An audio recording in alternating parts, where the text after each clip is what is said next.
ನಾನು last year ಇಂದ ಬರ್ತಿದ್ದೀನಿ. ನಾನು ದೇವಸಂದ್ರದಲ್ಲೇ ಹುಟ್ಟು ಬೆಳೆದಿರೋದು. ಮತ್ತೆ ಏನು ಅಂತ ಹೇಳಿದ್ರೆ, ನಾನು ಲಾಸ್ಟ್ ಇಯರ್ ಪಾದಯಾತ್ರೆ ಮಂಜು ಅವರು ಶುರು ಮಾಡಿದ್ದು. ನನಗೂ ಗೊತ್ತಿರಲಿಲ್ಲ ಪಾದಯಾತ್ರೆ ಅದು ಇದೆಲ್ಲ.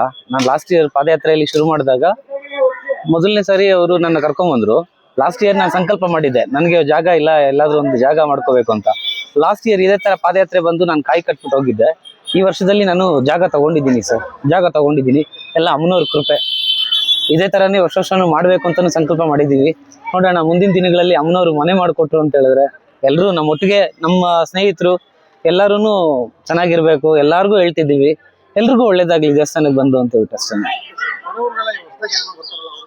ಖಂಡಿತ ಖಂಡಿತ ಇದನ್ನ ನೋಡ್ತಿರೋರು ಅಷ್ಟೇನೆ 4 ಜನಕ್ಕೆ ಹೇಳಿ. ಯಾಕಂತ ಹೇಳಿದ್ರೆ, ನೀವು ಹೇಳೋದನ್ನ ನೀವು ಅನುಭವಿಸಿ ಹೇಳ್ಬೇಕು. ಸುಮ್ಮನೆ ಏನೋ ದೇವಸ್ಥಾನಕ್ಕೆ ಪ್ರಚಾರಕ್ಕೆ ಅಂತ ಹೇಳ್ಬೇಡಿ. ನಿಮ್ಮಲ್ಲಾಗಿರೋಂಥ ಅನುಭವಗಳನ್ನ ಹೇಳಿದ್ರೆ ಆ ದೇವರಿಗೆ ಏನೇನು ಅನ್ಕೊಂಡು ಆಗುತ್ತೆ ಅದನ್ನೆಲ್ಲಾನು ದೇವರು ಅನುಕೂಲ ಮಾಡ್ಕೊಡ್ತಾರೆ ನಿಮ್ಗೆ ಅಂತ ಹೇಳ್ಬಿಟ್ಟು ನಾವು ಹೇಳ್ತಿದ್ದೀವಿ ಅಷ್ಟೇ. ನಾವು ಸುಮಾರು ಒಂದು 8 ವರ್ಷದಿಂದ ಬರ್ತಾ ಇದೀವಿ ಟೆಂಪಲ್ಗೆ. ಅಮ್ಮನವರ ಆಶೀರ್ವಾದದಿಂದ. ಮೊದಲು ಚಿಕ್ಕದಾಗಿತ್ತು ದೇವಸ್ಥಾನ, ಸಣ್ಣದಾಗಿ ಇಲ್ಲೇ ಇದ್ದಿದ್ದು ದೇವಸ್ಥಾನ. ಇಲ್ಲಿ ನೋಡ್ತಾ ಇದ್ದೀರಾ, ಇಲ್ಲೇ ಚಿಕ್ಕದಾಗಿದ್ದಿದ್ದು ದೇವಸ್ಥಾನ ಇವತ್ತು ಲಕ್ಷಾಂತರ ಜನ ಇಲ್ಲಿ ಬರೋಂಥ ಕಾರ್ಯಕ್ರಮ ಆಗಿದೆ. ತುಂಬಾ ಅದ್ಭುತವಾಗಿದೆ. ತಾಯಿ ನಮ್ದನ್ನ ಯಾವುದೇ ಕಾರಣಕ್ಕೂ ಬಿಟ್ಕೊಟ್ಟಿಲ್ಲ ತಾಯಿ. ಯಾವುದೇ ಇದ್ರಲ್ಲಿನೂ ತುಂಬಾ ನಾವ್ ಇಲ್ಲಿ ಬಂದ್ಮೇಲೆ ತುಂಬಾ ಚೆನ್ನಾಗಿದೀವಿ, ಅನುಕೂಲವಾಗಿದೀವಿ. ಭಗವಂತನ ಆಶೀರ್ವಾದ, ತಾಯಿ ಕೃಪೆಯಿಂದ ತುಂಬಾ ಅದ್ಭುತವಾಗಿದ್ದೀವಿ ಹೇಳಕ್ ಇಷ್ಟಪಡ್ತೀನಿ. ಮತ್ತೆ ಏನಂದ್ರೆ, ಇಲ್ಲಿ ಯುಗಾದಿಗಾಗ್ಬೋದು, ಹಬ್ಬಗಳಿಗಾಗಿರ್ಬೋದು, ಅತಿ ಹೆಚ್ಚಿನ ಸಂಖ್ಯೆಯಲ್ಲಿ ಜನ ಬರ್ತಾ ಇದಾರೆ.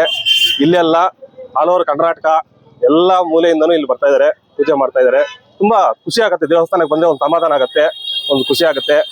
ತುಂಬಾ ಜೀವನದಲ್ಲಿ ಕಷ್ಟಗಳು ಯಾವ ರೀತಿ ಅನುಭವಿಸ್ಬೇಕು ಅನ್ನೋದು, ಇಲ್ಲಿ ಮುಕ್ತಿ ಅನ್ನೋದು ಸಿಗುತ್ತೆ ನಮ್ಗೆ. ಇಲ್ಲಿಂದ ನನಗೆ ಜೀವನ ಅನ್ನೋದು ತುಂಬಾ ಅದ್ಭುತವಾಗಿದೆ. Thank you.